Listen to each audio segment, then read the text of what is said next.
চলো তোমাদের সাথে আজকে একটা রান্নার রেসিপি শেয়ার করি, যেটা দই কাতলা, কিন্তু একদম ইজি, মানে অত বেশি মশলাপাতি দিয়ে বা যারা একদম নতুন নতুন রান্না করছো তাদের এটা করতে কিন্তু খুব ইজি হবে এই প্রসেসটাতে। চলো শেয়ার করি। প্রথমে মাছগুলোকে ভেজে তুলে নেবে, তারপরে আলুগুলোকে ভেজে তুলে নেবে।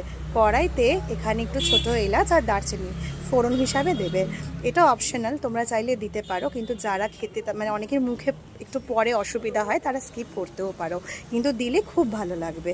এই যে এখানে যে পেস্টটা আমি ইউজ করেছি সেটা হচ্ছে পেঁয়াজ, আদা, টমেটো আর একটু কাঁচা লঙ্কা কে মিক্সিতে একটুখানি পেস্ট করে নেবে। তারপরে কয়েক চামচ দিয়ে ভালো করে ভাজতে থাকবে। এখানে আমি হলুদ, একটু লঙ্কার গুঁড়ো আর একটুখানি জিরে গুঁড়োকে আমি এখানে গুঁড়ো মশলা হিসাবে আমি ইউজ করেছি। এরপরে মশলাগুলোকে দিয়ে ভালো করে কিন্তু কষাতে থাকবে যতক্ষণ না সুন্দর করে ভালো মতন তেল ছেড়ে আসছে। দেখো আমি কিন্তু এখানে কষাতে থাকছি। এরপরে তোমরা যেটা করবে, যখন কষাতে কষাতে সম্পূর্ণরূপে ভালো করে মানে একটুখানি জল দিয়ে দেবে। এখানে আমার যেহেতু মশলাটা একটু লেগে লেগে যাচ্ছিলো, ওই জন্য আমি এখানে জল অ্যাড করেছি। যারা খুব ভালোভাবে মশলা কষাতে পারো তারা কিন্তু জল না দিলেও কোনো প্রবলেম হবে না। আর অনেক সময় মশলাটা কষাতে কষাতে একটু তলাটা একটু লেগে যায়, তাই জন্য জলটা দিয়ে নেওয়াটা খুব ভালো। এরপরে যখন কষানো হয়ে গেল, এবার আমি কিন্তু এখানে টক দই দেবো।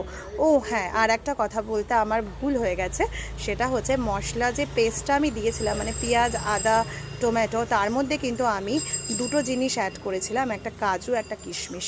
কাজু আর কিশমিশটা কিন্তু যে কোনো রান্নাতে, মানে সেটা আলুর দম হোক বা মাছ হোক, দিলে কিন্তু দারুণ লাগে। বিশেষ করে কিশমিশটা খুব ভালো হয়। কিশমিশ বাটাটা যে কোনো মশলাতে গ্রেভি হিসাবে তৈরি করতে দারুণ লাগে, করে দেখো। এবার এখানে আমি আলুগুলোকে কিন্তু অ্যাড করেছি মানে কষানোর জন্য। এরপরে আলুগুলোকে দিয়ে বেশ কিছুক্ষণ তোমরা ভালো করে কষাবে।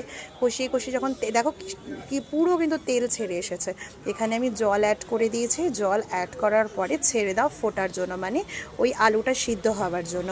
আর এই রেসিপিটা এমন, এটা কিন্তু বেশি ঝোল কিন্তু একদমই ভালো লাগবে না, এটা একদম গামাখা খেতে দারুণ লাগবে। এটা কিন্তু তোমরা ফ্রাইড রাইসের সঙ্গেও কিন্তু খেতে পারো। আর এই রান্নাটা কিন্তু তাদের জন্য যারা খুব একটা মানে একদম নতুন নতুন রান্না শিখছে তাদের জন্য, তারা কিন্তু এটা ট্রাই করে দেখো। আর এখানে যে মাছটা আমি ইউজ করেছিলাম সেটাতে কিন্তু মানে একদম নর্মালি লোকাল মাছ, কোনো চালানি মাছ কিন্তু আমি ইউজ করিনি। আগেই বলছি, চালানি মাছে কিন্তু গন্ধ বেরোবে। আর একদম মানে টেস্ট যত ভালো করে রান্না করো না কেন, মাছ একদম গোটা ব্যাপারটা একদম বাজে করে দেবে। এরপর একটু ধনেপাতা দিয়ে সার্ভ করেছি, করে দেখো, ভালো লাগে।